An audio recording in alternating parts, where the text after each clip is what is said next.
Hello दोस्तों, आप सभी का फिर से स्वागत है अपने यूट्यूब चैनल देवराज में। दोस्तों, आज हम बात करने वाले हैं हमेशा खबरों में रहने वाले रेपो रेट एवं रिवर्स रेपो रेट के बारे में।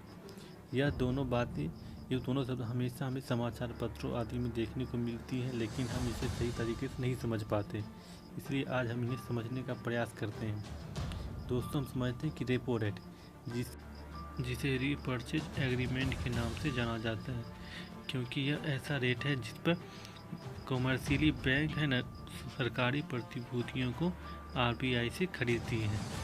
इसका उपयोग सामान्यतः इसलिए किया जाता है जब कमर्शियली बैंक को अत्यधिक ऋण की आवश्यकता होती है। वह चाहे ऋण 24 घंटे मतलब अर्थात 1 नाइट या 28 डेज के लिए होता है, तो उसके बदले वो आरबीआई से वो ऋण लेती है तथा ऋण के बदले में वह अपने इस सरकारी प्रतिभूतियों को उन्हें एग्रीमेंट के तौर पर देती है, ताकि वो और आरबीआई इस प्रतिभूति के वास्तविक मूल्य में से कुछ मूल्य को ब्याज के रूप में काटकर उन्हें वापस शेष मूल्य को उन्हें ऋण के रूप में दे देती है।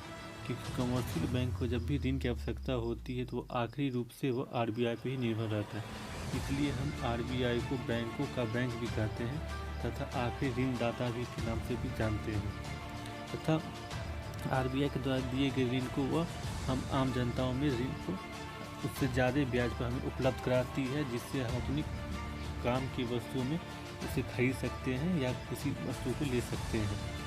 इसके बाद हम समझते हैं reverse repo rate. Reverse repo rate ऐसा इस प्रकार का लोन होता है जिसमें बैंक को अपने पास जमा राशियों को वो आरबीआई को सौंपती है तथा इसके बदले में आरबीआई उन्हें सरकारी प्रतिभूतियाँ देती है।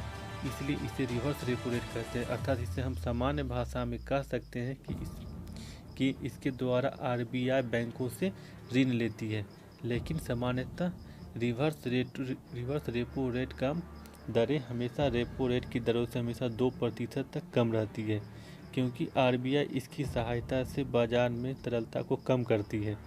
क्योंकि तरलता कम करने के बाद ही भारत में मुद्रास्फीति को नियंत्रण में किया जा सकता है, क्योंकि जब भी तरलता ज़्यादा रहती है तो मुद्रास्फीति की दर काफ़ी तेज़ी से वृद्धि रहती है, जिसे कंट्रोल करना काफ़ी आवश्यक होता है। नहीं तो देश की मुद्रास्फीति दर दिन प्रतिदिन बढ़ती ही चली जाएगी।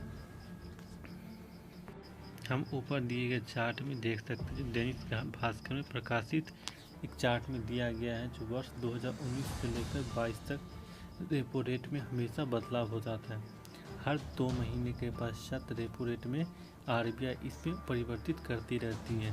तथा इसका मेन कारण होता है क्या, जब मुद्रास्फीति की दर में इजाफा होता है तो इसके कंट्रोल करने के लिए आरबीआई रेपो रेट एवं रिवर्स रेपो दोनों की दरों में वृद्धि कर देती है, जिससे बाजार में तरलता कम हो जाती है, जिससे लोगों के पास मुद्रा कम रहती है, जिससे मुद्रास्फीति को कम करने में काफ़ी सहायता होती है।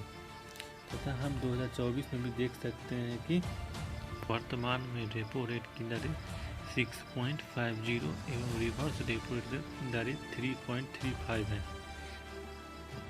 आरबीआई ने रिवर्स रेपो रेट की शुरुआत वर्ष 1996 से प्रारंभ की थी तथा रेपो रेट की शुरुआत 1992 से की थी, ताकि देश के मुद्रास्फीति की दर को नियंत्रित रखा जा सके। वैसे तो आरबीआई कई अन्य तरीकों से भी मुद्रास्फीति को नियंत्रण करने का प्रयास करती है, लेकिन repo rate, reverse repo rate काफ़ी महत्वपूर्ण उनके स्रोत हैं। दोस्तों, बस इस वीडियो में इतनी जानकारी के साथ हम विदा लेते हैं। मिलते हैं एक नए वीडियो के साथ, तब तक के लिए धन्यवाद।